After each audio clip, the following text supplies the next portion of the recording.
વર્ણિવેશ રમણીય દર્શનમ મંદહાસરુચિરાનનાંબુજમ પૂજિતમ સુરુ નરોત્તમૈર્મુદા ધર્મનંદનમહં વિચિંતયે અસતોમાં ષટ્ગમય તમસોમાં જ્યોતિર્ગમય મૃત્યુર્મા અમૃતમ ગમય. ઓમ શાંતિ શાંતિ શાંતિ. અસ્મદ્ગુરુ સમારંભામ નાથયામૂન મધ્યમામ લક્ષ્મી વલ્લભ પર્યંતામ વંદે ગુરુ પરંપરા. આજની જ્ઞાન સભાની અંદર પધારનારા બધા જ ભગવત ભક્તોને વેદાંતાચાર્ય, પુરાણ ઇતિહાસાચાર્ય, એમ ફિલોસોફી શાસ્ત્રી રાકેશભાઈના હેતપૂર્વક જય સ્વામિનારાયણ. ભક્તો, આજની આ જ્ઞાન સભાની અંદર આપણે બધા પરાતત શિચ્યતે રાષ્ટ્રમ બ્રાહ્મણે યત્ર જીયતે અથર્વવેદ 5:19ની આ શુક્તિ પર થોડી વાત શ્રવણ કરશું તો બધા જ શ્રોતાગણો ધ્યાનપૂર્વક આ પ્રવચન શ્રવણ કરે અને એને આત્મસાત કરી નાખે. તો અથર્વવેદ 5:19માં વેદ ભગવાન કહે છે કે પરાતત શિચ્યતે રાષ્ટ્રમ બ્રાહ્મણે યત્ર જીયતે, અર્થાત કે જ્યાં બ્રાહ્મણ હારે છે એ દેશ ખખડી જાય છે. આ પ્રમાણે અહીં વેદ ભગવાન ડિંડિમ ઘોષ કરતા કહે છે કે જ્યાં બ્રાહ્મણ હારે છે, બ્રાહ્મણનું અપમાન થાય છે, એ રાષ્ટ્રનું પતન થઈ જાય છે. આપણા સનાતન ધર્મના મૂળભૂત પ્રબંધ એવા શ્રીમદ ભાગવતમાં સુખદેવજી મહારાજ કહે છે કે જન્મના બ્રાહ્મણો ગુરુ, અર્થાત કે બ્રાહ્મણ જન્મથી જ બાકીના 3 વર્ણનો ગુરુ છે. આપણી સનાતન પરંપરામાં બ્રાહ્મણ એ માત્ર એક જાતિ કે જન્મ આધારિત ઓળખાણ નથી, પરંતુ જ્ઞાન, તપ, ત્યાગ, નીતિ અને ધર્મનું એ પ્રતીક છે. જે બ્રાહ્મણની અંદર જ્ઞાન હોય, તપસ્યા હોય, ત્યાગ હોય, નીતિ હોય, એ જ વાસ્તવની અંદર બ્રાહ્મણ છે. શાસ્ત્રોમાં જણાવવામાં આવ્યું છે કે બ્રાહ્મણ સમાજ એ રાષ્ટ્રનું મસ્તક છે, અર્થાત કે જ્ઞાનનું કેન્દ્ર છે.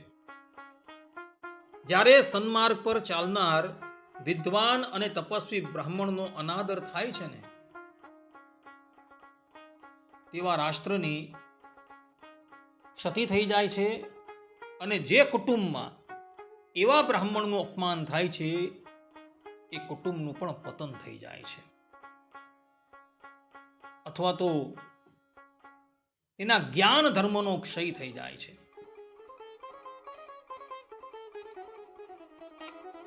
જ્યારે બ્રાહ્મણનું અપમાન થાય, બ્રાહ્મણનો અનાદર થાય, ત્યારે સમગ્ર રાષ્ટ્ર કે ધર્મની આધારશિલા એ ડગમગી જાય છે. બ્રાહ્મણ હારે છે ત્યાં દેશ ખખડી જાય છે. એનો મૂળભૂત અર્થ એ છે કે સમાજમાંથી જ્યારે જ્ઞાન, સંસ્કાર, નીતિ અને ધર્મનો પરાજય થાય છે, ત્યારે તે રાજ્ય કે દેશનો વિનાશ નિશ્ચિત છે. આ સંબંધમાં ઋગ્વેદમાં વેદ ભગવાન કહે છે કે યસ્મિન દેવા અકૃણવન બ્રહ્મપૂતમ તસ્મિન રાષ્ટ્રે ક્ષત્રિયો વર્ધતે હમ, અર્થાત કે જે રાષ્ટ્રમાં પવિત્ર બ્રહ્મ જ્ઞાન, બ્રાહ્મણત્વની રક્ષા થાય છે અને જ્ઞાનીઓનું સન્માન થાય છે, તે રાષ્ટ્રમાં શૌર્ય એટલે ક્ષત્રિય શક્તિ અને સમૃદ્ધિ સતત વધે છે. અને વેદ ભગવાન અધ્યાર્થી કહે છે કે જે રાષ્ટ્રમાં બ્રાહ્મણત્વ નષ્ટ થઈ જાય છે, તે રાષ્ટ્ર પતન તરફ જાય છે. આપણા ભારત વર્ષની સ્થિતિ પણ આવી જ છે. એક જમાનો હતો કે જ્યારે બ્રાહ્મણોનો આદર થતો હતો અને બ્રાહ્મણ પોતાના જ્ઞાન દ્વારા રાષ્ટ્રનું માર્ગદર્શન કરતા હતા, રાજાનું માર્ગદર્શન કરતા હતા. તો એ સમયનું ભારત તમે જુઓ કેવું સમૃદ્ધ હતું. અને અત્યારે બ્રાહ્મણ દેવનો અનાદર કરવામાં આવે છે. બ્રાહ્મણે કહેલા માર્ગ અનુસાર કોઈ ચાલવા તૈયાર નથી. તો એને લઈને આપણા રાષ્ટ્રની કેટલી મોટી હાનિ થઈ છે એ તમે જોઈ લો. બ્રાહ્મણે પરિશ્રમ કરીને વેદનું અધ્યયન કરવાનું છે. તપસ્યા દ્વારા પોતે તે જ સંપાદન કરવાનું છે. અને જેની અંદર તપસ્યા હોય અને જ્ઞાન હોય ને એવો બ્રાહ્મણ કોઈ પણ રાષ્ટ્રને સામાન્યમાંથી શ્રેષ્ઠ બનાવવાને અર્થે સક્ષમ હોય છે.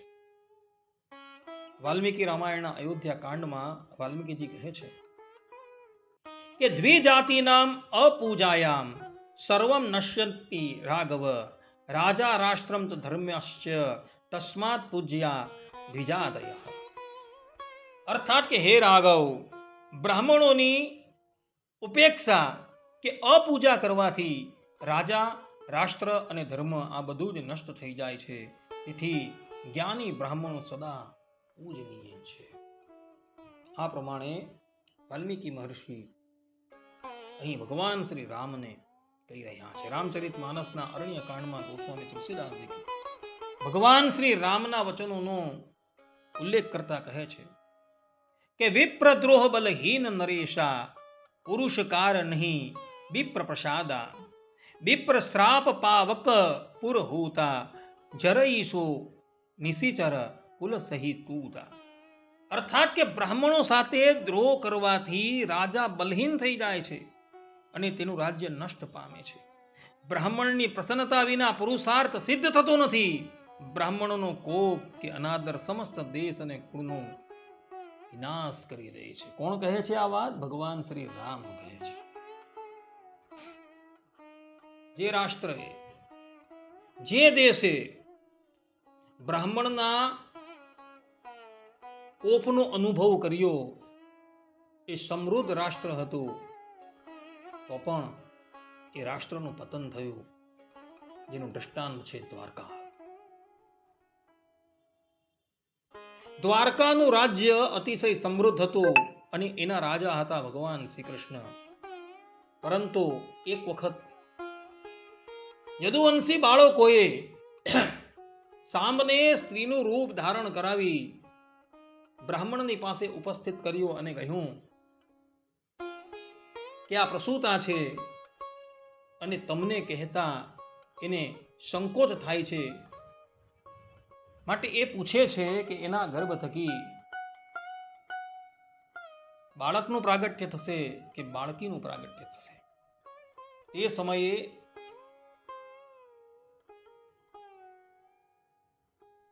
યદુવંશી બાળકોની સન્મુખ ઉપસ્થિત બ્રાહ્મણોમાં અન્યતમ એવા દુર્વાસા ઋષિ ધ્યાન લગાવીને જુએ છે કે આ બાળકો આપણી હાંસી ઉડાવવા આવેલા છે. એટલે તરત એક ઉપાયમાન થઈને સમસ્ત યદુવંશને શાપ આપી દે છે કે આયરી આ સ્ત્રી છે એ કોઈ બાળક કે બાળકીને જન્મ ન આપશે, પરંતુ એ એક મુસળને જન્મ આપશે અને મુસળ દ્વારા તમારા આખા વંશનો વિનાશ થશે. અને થયું પણ એવું જ. 9 મહિનાના અંતે સાંબના ઉદર થકી એક મુસળનું પ્રાગટ્ય થાય છે અને એ મુસળ દ્વારા જ આખું યદુકુળ સમાપ્ત થઈ જાય છે. માટે બ્રાહ્મણો ક્યારેય પણ અનાદરને પાત્ર નથી. મહાભારતના શાંતિ પર્વમાં ગંગાપુત્ર ભીષ્મ કહે છે કે બ્રાહ્મણાનામ પરિભવાન રાષ્ટ્રાણી વિનશ્યંતિ ચ તસ્માત સર્વ પ્રયત્નેન પૂજનીયા વિજોત્તમઃ. અર્થાત કે બ્રાહ્મણોના તિરસ્કાર કે પરાજયથી મોટા મોટા રાષ્ટ્રનો વિનાશ થઈ જાય છે. તેથી દરેક પ્રયત્ને જ્ઞાની દ્વિજોનું સન્માન કરવું જોઈએ, જેથી રાષ્ટ્ર સુરક્ષિત રહે. જે લોકોએ બ્રાહ્મણનો આદર કર્યો એ રાષ્ટ્ર હંમેશા સમૃદ્ધિના પથ પર આગળ વધેલું હતું. અને જે લોકોએ બ્રાહ્મણની ઉપેક્ષા કરી, અર્થાત કે જ્ઞાની બ્રાહ્મણની ઉપેક્ષા કરી, એ રાષ્ટ્ર સમૃદ્ધ હતું છતાં પણ વિનાશ પામે. આચાર્ય ચાણક્ય નીતિમાં કહે છે કે વિપ્રાણામ કોપાદ વિનશ્યંતિ રાજન સકુટુંબકાઃ તસ્માદ વિપ્રઃ સદા પૂજ્યઃ રાષ્ટ્ર કલ્યાણ હેતવે. અર્થાત કે જ્ઞાની બ્રાહ્મણના અનાદર અને કોપથી રાજા પોતાના સમગ્ર કુટુંબ અને રાજ્ય સાથે નષ્ટ થઈ જાય છે. રાષ્ટ્રના કલ્યાણ માટે જ્ઞાન અને બ્રાહ્મણત્વનું પતન રોકવું અતિ આવશ્યક છે. આ પ્રમાણે આચાર્ય ચાણક્યએ આ વાત કહેલી છે. આ સંબંધમાં આપણે બે ચાર દ્રષ્ટાંતો અવલોકન કરીએ, જેથી આપણે સિદ્ધાંત યથાર્થપણે વિદિત થાય. સર્વપ્રથમ દ્રષ્ટાંત છે દેવરાજ ઇન્દ્રનું. શ્રીમદ ભાગવતના 6 સ્કંદની અંદર કથા આવે છે. એક સમયની વાત હતી, દેવરાજ ઇન્દ્ર સ્વર્ગલોકમાં આવેલી અમરાવતીમાં ખૂબ વૈભવથી બિરાજમાન હતા. મરુત દેવતા એમને ચામર ધાડતા હતા. વરુણ દેવતાએ તેઓ પર છત્ર તાનેલું હતું. સપ્તર્ષિઓ એની સ્તુતિ કરતા હતા. મેનકા અધિક અપ્સરાઓ તેઓ સન્મુખ નૃત્ય કરતી હતી. ગંધર્વો ગાન કરતા હતા. અને એવા સમયમાં દેવગુરુ બૃહસ્પતિ, જે દેવતાઓના પુરોહિત છે, એઓ સભાની અંદર આવે છે. શાસ્ત્રોની અંદર કહેલું છે કે જ્યારે ગુરુ તમારા ઘરે આવે કે તમારી સન્મુખ આવે, ત્યારે તમારે બધી જ પ્રવૃત્તિ એક બાજુ મૂકી ઊભા થઈને ગુરુનો આદર કરવાનો છે.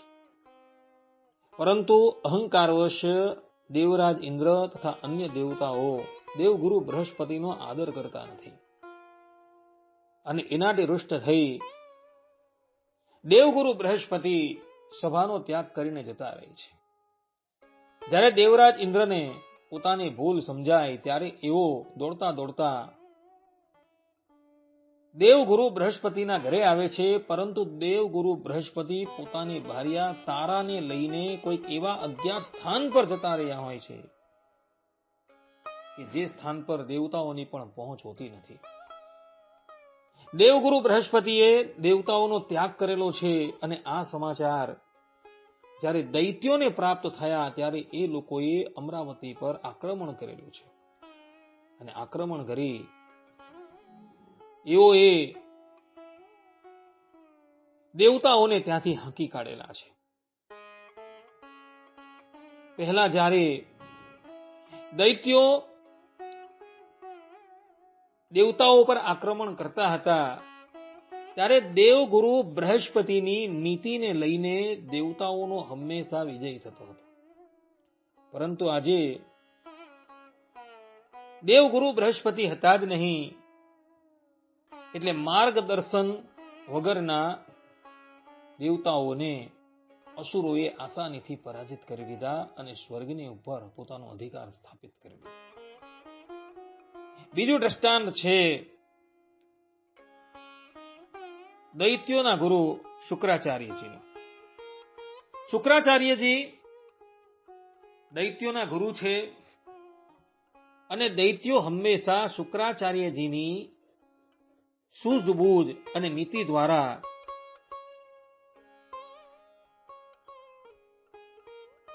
દૈત્ય નગરનું સામ્રાજ્ય ચલાવતા હોય છે. પરંતુ જ્યારે પણ રાક્ષસોએ કે દૈત્યોએ ગુરુની નીતિ કે આદેશોનું પાલન ન કર્યું, એનો અનાદર કર્યો, ત્યારે એઓનો પરાજય થયો હતો, અને એ લોકોનું પતન થયું હતું, અને દેવતાઓનો વિજય થયો હતો. ત્રીજું દ્રષ્ટાંત છે રાજર્ષિ લોમપાદનું, જેનો પ્રસંગ મહાભારતના વન પર્વમાં આવે છે.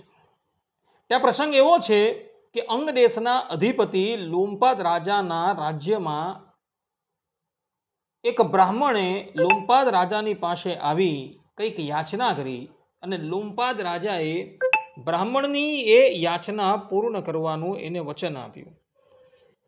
પરંતુ પછાડથી મંત્રીઓની કાન ભંભેરણીથી લોમપાદ રાજા પોતાના વચનથી પરાંગમુખ થઈ ગયા, જેનાથી અતિશય ક્રોધાયમાન થયેલા એ બ્રાહ્મણે લોમપાદ રાજાના રાજ્યનો ત્યાગ કરી દીધો. એક બ્રાહ્મણની સાથે અન્યાય થયો અને એ રાજ્ય છોડીને જતો રહ્યો, એટલે બીજા બધા બ્રાહ્મણ પણ એની સાથે અંગ દેશોનો ત્યાગ કરીને જતા રહે છે. રાજ્યમાંથી બ્રાહ્મણો જતા રહ્યા છે, એટલે બ્રાહ્મણોનો અપરાધ કરવાથી દેવરાજ ઇન્દ્રએ અંગ દેશમાં વરસાદ વરસાવવાનું બંધ કરી દીધું છે. લાગ લગાટ 12 વર્ષ પર્યંત અંગ દેશમાં વરસાદ પડતો નથી. અંતે મંત્રીઓ સાથે પરામર્શ કરી લોમપાદ રાજા પેલા બ્રાહ્મણોની પાસે જાય છે અને પોતાના અપરાધ બદલ એઓને ક્ષમા માગે છે, અને એ બ્રાહ્મણો જે પ્રમાણે કહે છે એ પ્રમાણે પ્રાયશ્ચિત કરે છે. ત્યારબાદ એ બ્રાહ્મણો લોમપાદ રાજાને કહે છે કે રાજન, તમારા રાજ્યમાં વરસાદ વરસાવવો હોય તો તમે વિભાંડક મુનિના પુત્ર ઋષ્યશૃંગને તમારા રાજ્યમાં આમંત્રિત કરો. ઋષ્યશૃંગ એટલા બધા પ્રભાવશાળી છે કે એના આગમનથી જ દેવરાજ ઇન્દ્ર તમારા રાજ્યમાં વરસાદ વરસાવશે. આ પ્રમાણે બ્રાહ્મણોએ કહ્યું. એટલે લોમપાદ રાજા વિભાંડક મુનિના પુત્ર ઋષ્યશૃંગને પોતાના રાજ્યમાં આમંત્રિત કરે છે, અને ઋષ્યશૃંગ જેવા અંગ દેશમાં આવે છે તેવા જ દેવરાજ ઇન્દ્ર વરસાદ વરસાવવા લાગે છે. આ પ્રમાણે બ્રાહ્મણની ઉપેક્ષા કરવાના ફલરૂપે દેવરાજ ઇન્દ્રએ, અસુરોએ અને લોમપાદ રાજાએ એના માથા પરિણામ ભોગવવા પડેલા હતા. દેવરાજ ઇન્દ્ર સ્વર્ગમાંથી ચ્યુત થઈ ગયા હતા. અસુરો દેવતાઓના હાથે પરાસ્ત થયા હતા, અને લોમપાદ રાજાના રાજ્યમાં વરસાદ વરસવાનું બંધ થઈ ગયું હતું. માટે વેદ ભગવાને અહીં જે પ્રમાણે કહેલું છે તે પ્રમાણે જેના રાષ્ટ્રની અંદર, જેના રાજ્યની અંદર બ્રાહ્મણ હારી જાય છે એ દેશ ખખડી જાય છે, એ વાત સત્ય છે. વર્તમાન ભારતની અંદર પણ આ જ પરિસ્થિતિ નિર્માણ થઈ રહી છે.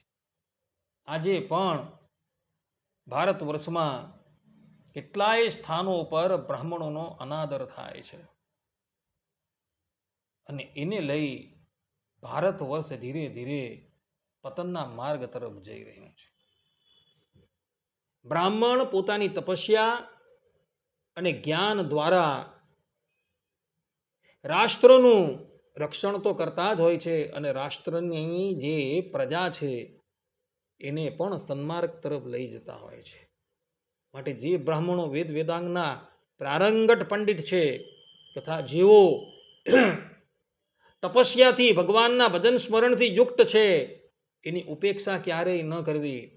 કારણ કે એ બ્રાહ્મણો જે રાજ્યની અંદર રહેતા હોય, જે દેશની અંદર રહીને તપસ્યા કરતા હોય છે, જ્ઞાનનું ઉપાર્જન કરતા હોય છે, એ દેશ હંમેશા ઉન્નતિના માર્ગ ઉપર જ જતો હોય છે. પહેલાનું ભારત વર્ષ તમે જુઓ અને અત્યારનું ભારત વર્ષ તમે જુઓ, એમાં કેટલો ફરક પડી ગયો છે. માટે બ્રાહ્મણોની ક્યારેય પણ ઉપેક્ષા ન કરવી. જો એની ઉપેક્ષા કરવામાં આવે તો પછી એના માથા પરિણામો આવે છે. અને બધા જ લોકો આ વાત જે છે એ આત્મસાત કરી રાખે. આટલું કહીને હું મારા પ્રવચનને અહીં વિરામ આપું છું. સર્વે સંતુ નિરામયઃ, સર્વે સુખીનો ભવંતુ, સર્વે ભદ્રાણી પશ્યંતુ, મા કશ્ચિદ દુઃખ ભાગ ભવેત. અસ્તુ. જય સ્વામિનારાયણ.